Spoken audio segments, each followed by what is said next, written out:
Mula sa Far East Broadcasting Company, Philippines, narito ang isang programang tatalakay sa iba't ibang kaisipan ugnay sa ating kultura at mga kaganapan na ang magbigay ng liwanag sa usapin ng wastong katuruan at kaugalian. Kamalayan, kasama si Pastor Jebo Banzuelo.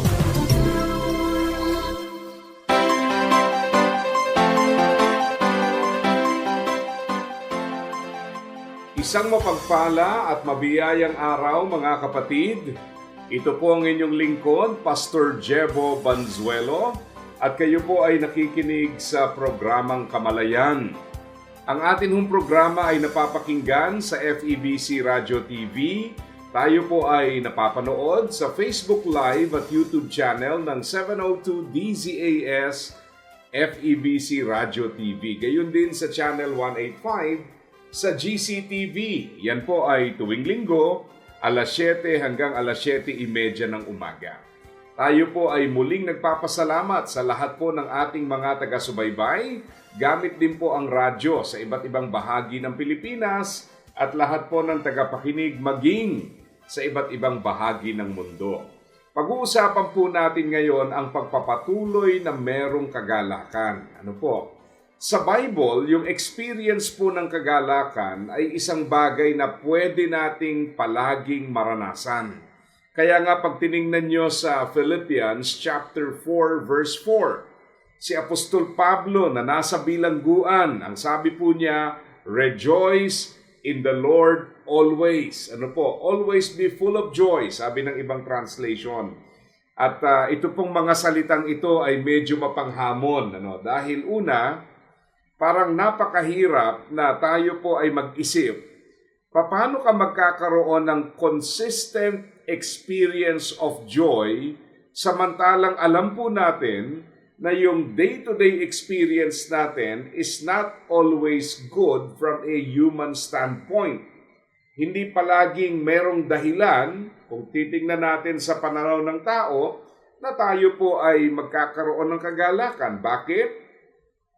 May panahon ng kalusugan, may panahon ng problema, may panahon na tayo po ay sagana, may panahon din naman na tayo po ay masasabing hikahos, di ho ba? So itong mga nagbabagong karanasan at itong iba't ibang uri ng pinagdadaanan ay tila napakahirap pagbasihan ng isang consistent experience of joy. Now, ito po ang susi dyan. Hindi po talaga dapat gawing basihan yung inconsistent life experiences para sa ating consistent joy sa Panginoon. Kaya nga kung titingnan nyo sa Bible, maging sa Aklat ng Filipos, na kung saan ito po ay sinabi, si Pablo rin naman, hindi naman ho lahat ng kanyang pinagdaanan maganda, madali, masaya at masarap. Ang reality po, sabi nga, itong Aklat ng Filipos ay bahagi ng tinatawag ng prison epistle. Siya po ay nasa loob ng bilangguan nung sinulat niya ito. At napakahirap na karanasan dahil una, pag inisip mong ikaw ay nakabilanggo, ang iniisip mo kagad restraint, restrictions, or limitations sa isang salita. Hindi mo magawa yung gusto mo, hindi ka makalabas, at marahil po, itong limitations na ito ay pwedeng lumikha ng discouragement sa sinumang tao.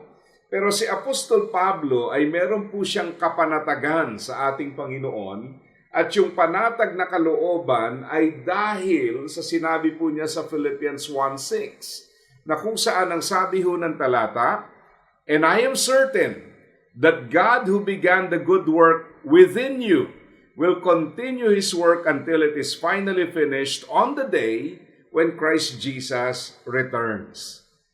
Sabi nga ng isang author, dalawang bagay yan Pwede mong tingnan ang Panginoon at unawain ang Diyos in light of your changing experiences, or pwede mong tingnan yung unchanging nature and promises of God and understand your situation in light of who God is. At yun po ang tamang perspective. Unawain natin ang mga bagay sang-ayon sa pangako ng Panginoon. Unawain natin ang mga bagay sang-ayon sa katangian ng Panginoon. Dahil ang reality po, may sarili tayong perspective sa mga bagay. At hindi po lahat ng nakikita ng Diyos ay nakikita natin. At hindi po lahat ng pag-unawa natin, yun lamang ang bukod tanging pang-unawa o pag-unawa sa isang partikular na pinagdadaanan. Kaya sabi ko nga sa isang pag-aaral natin, ang isang malaking kalaban po ng ating pagdaan sa mga nagbabagong karanasan ng buhay ay yung tendency na mawala ng pag-asa. Bakit? Hindi dahil walang pagkilos ang Diyos, kundi dahil hindi natin maunawaan ang nangyayari. Paminsan nawawalan tayo ng pag-asa, no? Naalala ko pag ako po'y nagmamaneho at traffic, paminsan po ay gumagamit tayo ng technology para kahit papano maibsan itong traffic na ito. May mga navigational app na ituturo sa iyo kung saan ka dadaan. At paminsan po nakalagay doon. Halimbawa, iniisip po parang ang haba ng traffic, parang ang layo pa. Pero minsan nakalagay doon na in 30 minutes darating ka sa iyong destination. Minsan iniisip mo ang layo pa tapos traffic pa, parang malabo yata mangyari. Pero alam niyo ho, hindi naman sa lahat ng pagkakataon dahil hindi naman perfecto yung mga navigational app. Pero there are many times na talagang naa-amaze ka rin no? Bakit? Kasi yung mga bagay na hindi mo nakikita, naintindihan ng app dahil may sariling algorithm po yan So, in other words, paano pa sa Panginoon? Yung nakikita nating hadlang o balakid, sa Kanya ay hindi. Meron siyang ina-accomplish hindi lamang sa pamamagitan ng ating pag-cooperate sa Kanyang ginagawa, kundi sa ating pagpapasakop dahil ang reality po, hindi lang tayo instrumento ng Diyos para gawin ang Kanyang kalooban, yung ating pinagdadaanan ay Kanyang instrumento para hubugin ang ating pagkatao. Na paminsan hindi natin nakikitang ganon. Maganda po ang sinabi ng isang author, ang sabi niya, tandaan mo na sa bawat pinagdadaanan, ang concern ng Diyos is not only for you to align with what He is doing, but for your character to be formed according to His image. So yung mga problemang pinagdadaanan, dual purpose. Pinalalago tayo sa pananampalataya, we have to align with Him, hinuhubog ang ating karakter. Pag binabasa ko po ang karanasan ng mga Bible characters, minsan hindi mo maalis sa iyong isipan na para bang gusto mong sabihin, Lord, parang mas madali kung wala silang challenge, mas madali kung wala silang problema, mas madali nilang magagawa ang pagsunod kung walang mga hamon ng buhay, at kung everything okay, everything easy, di ho ba? Pero ang reality po, kagaya ng aking nasabi, ang purpose naman ay hindi padaliin ang mga bagay. Ang purpose po ay hubugin ang ating pagkatao. And many times, sa gitna po ng mga challenges and difficulties, doon natin nararanasan ang paghubog na hindi natin inaakalang gagawin ng Panginoon sa ating buhay. Hindi ba?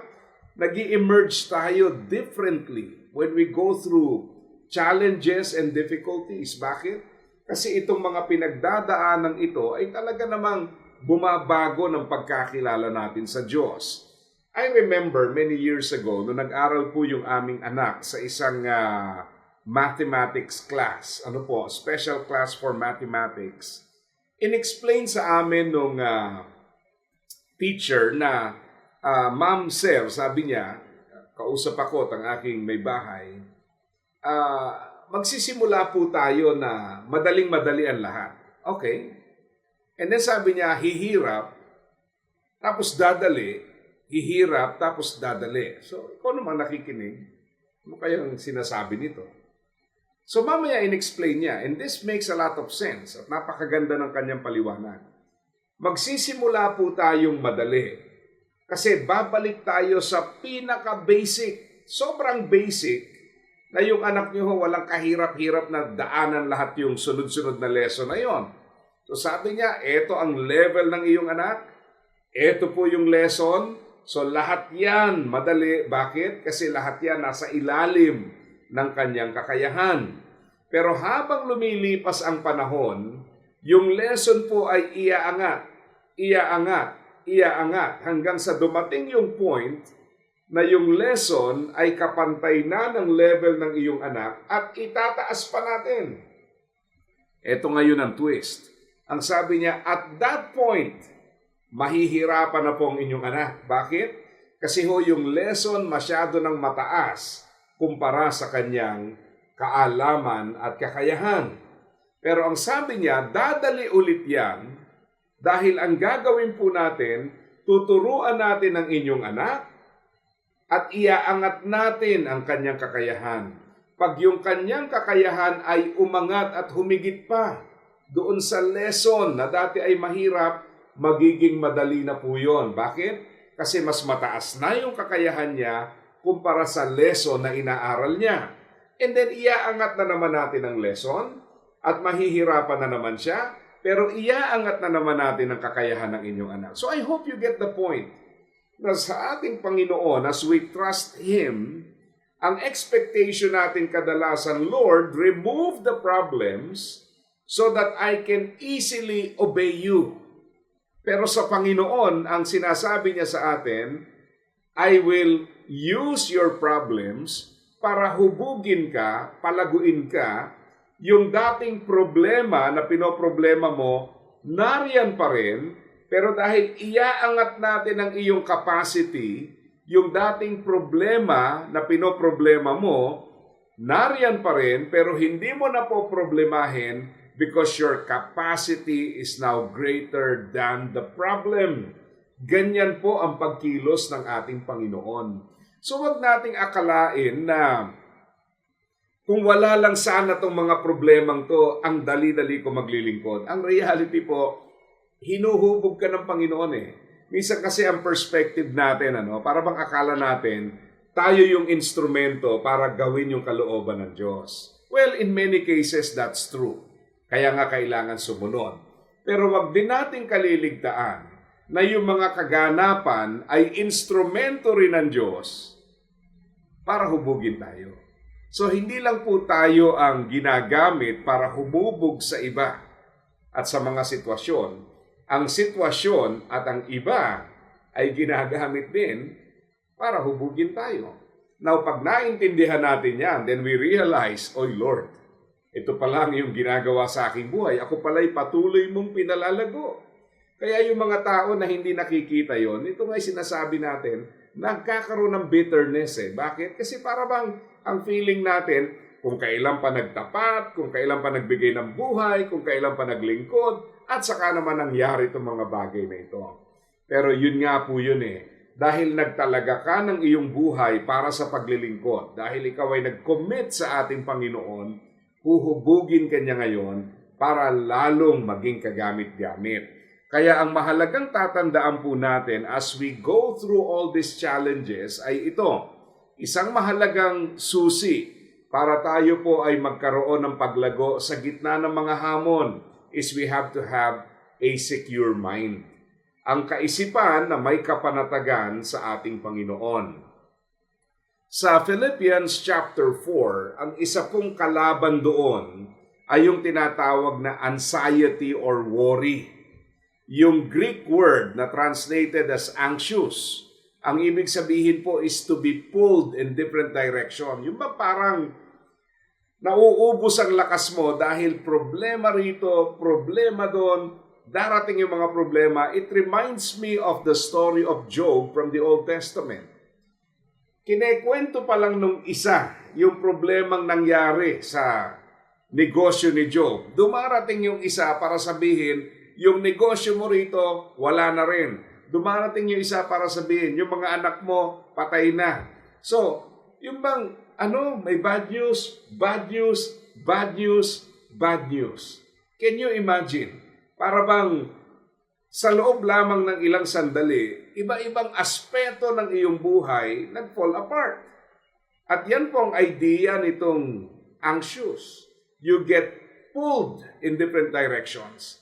Kaya ang feeling mo, hindi mo malaman ngayon, alin ang bibigyan ko ng atensyon, alin ang pagtutuunan ko.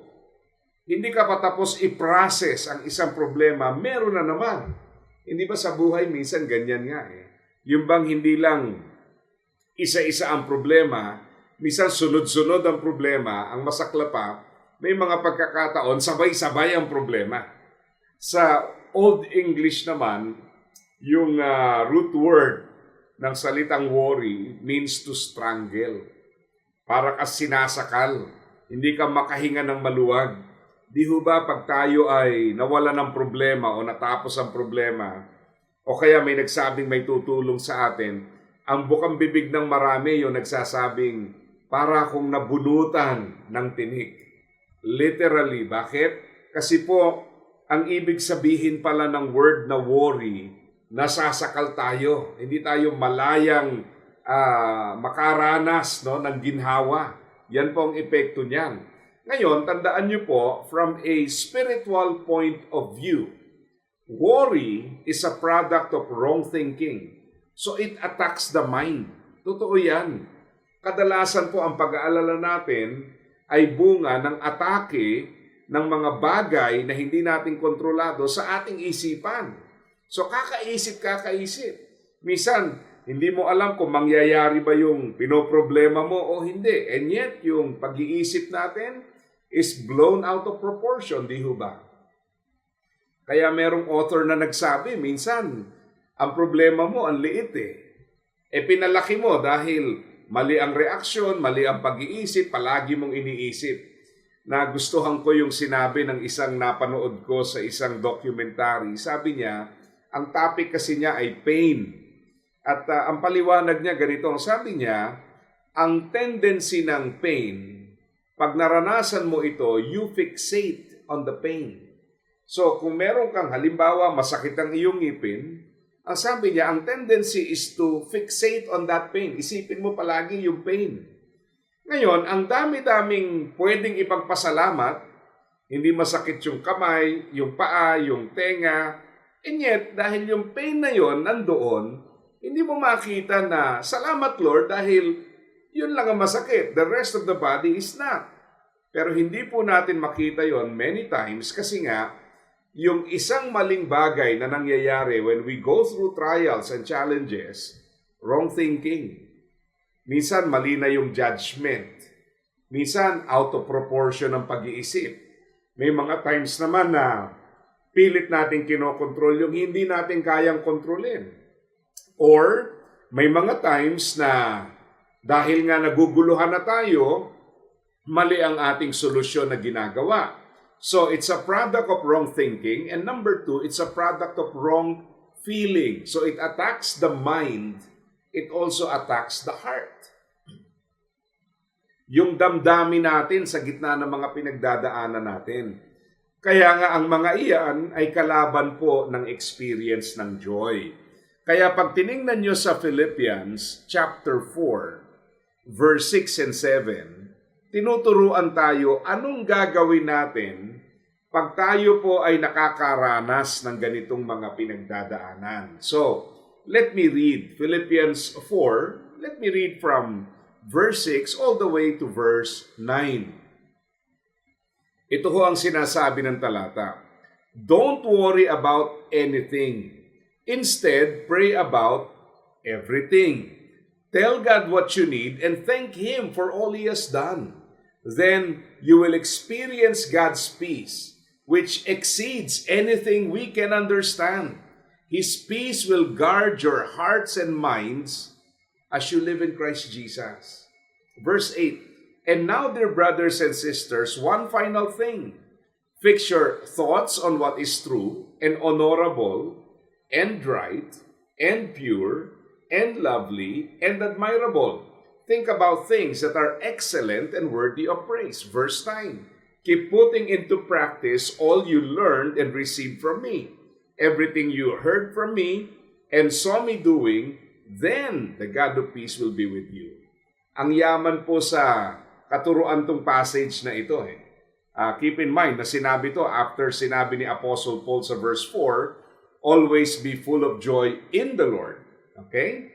So ano po ang sinasabi niya sa atin? Una, Tinuturuan niya tayo na sa gitna ng ating pinagdadaanan, meron tayong pwedeng malapitan. Kaya nga ang sabi niya, don't worry about anything. Ano pong mahalagang punto dyan? Yung worry is actually a choice. You worry because you choose to worry. May option ka eh.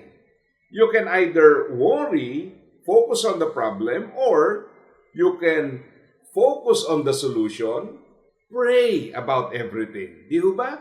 Tell God what you need and thank Him for all He has done. Alam niyo, isa pang bagay ito eh. Pag tayo po ay namomroblema, many times, nakakalimutan natin yung mga past victories na meron tayo sa Panginoon. Di ba?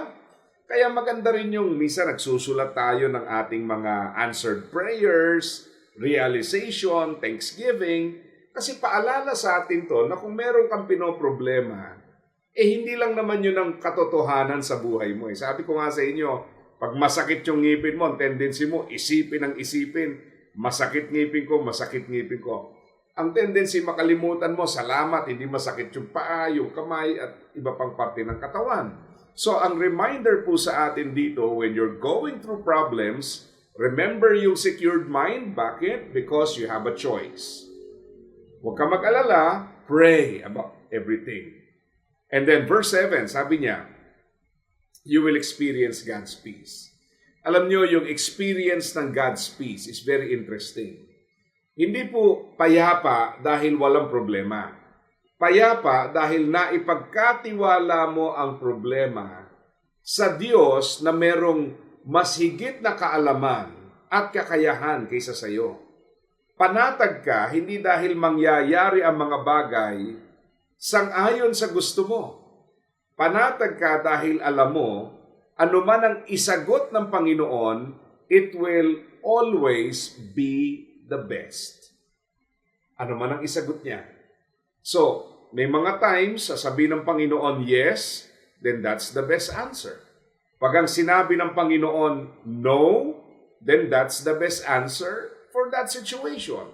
Pag sinabi ng Panginoon, okay, wag yan, this is better, then that's the best answer. Pag sinabi ng Panginoon, maghintay ka muna, you still need to grow, then that's the best answer. Bakit? Kasi siya nakakaalam ng timing ng mga bagay, at kung ano po yung ina-accomplish niya sa ating buhay. Tayo naman, kadalasan masyado tayo atat. Lord, gusto kong mangyari sa ganitong paraan, sa ganitong panahon. So nakafixate ka ngayon doon. Dapat ganitong paraan, ganitong panahon. Pag hindi nangyaring ganon, ayan na. Papasok na yung discouragement, papasok na yung worry, bakit wala pa, ba't di pa nangyayari, we panic, we make wrong decisions, and we ruin everything. So, magtiwala sa Panginoon. And then sa verse 8, another very important remedy to worry, sabi niya, fix your thoughts on what is true, and honorable, and right, and pure, and lovely, and admirable. Think about things that are excellent and worthy of praise. Huwag kung ano-ano iniisip natin. Minsan, tinatakot natin ang sarili natin, di ho ba? Yung bang pinipili nating isipin, paano kung ganito? Paano kung ganito? Well, anong alam natin dyan? Kung naipagkatiwala mo sa Panginoon, din ilagak mo sa Kanya. Ang responsibility natin is to remove all these negative thoughts. Replace them. Sabi nga ng verse, fix your thoughts. Doon natin ituon, dito sa mga negatibo. Napakahirap naman yung gusto mo ng kapanatagan. Pero panay entertain mo ng mga negative na mga bagay. And then ang challenge niya sa verse 9, keep putting into practice all you learned and received from me. Anong ibig sabihin? Even as you go through challenges, panatilihin mong maganda ang relationship mo sa Panginoon. Many times you are tempted to do wrong when we have problems. Ang sinasabi ng passage na ito, huwag kang gagawa ng mali. Gugulo lalo ang sitwasyon. Gawin mo lang ang tama. Remain faithful to the Lord and allow Him in His way, in His time, to reveal His will.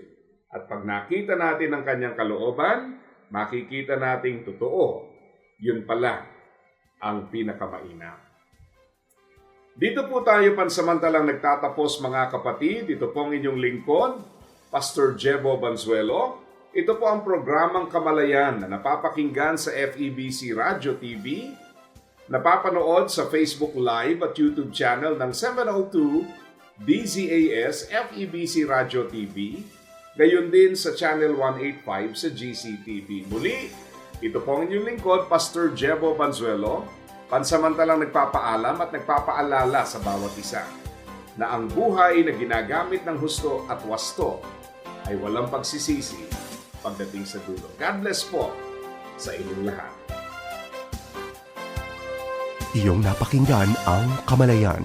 Para sa iyong mga tanong, komento at suhestyon, mangyaring bumisita sa ating Facebook fanpage, Kamalayan FEBC, o mag-email sa kamalayan@dzas.febc.ph.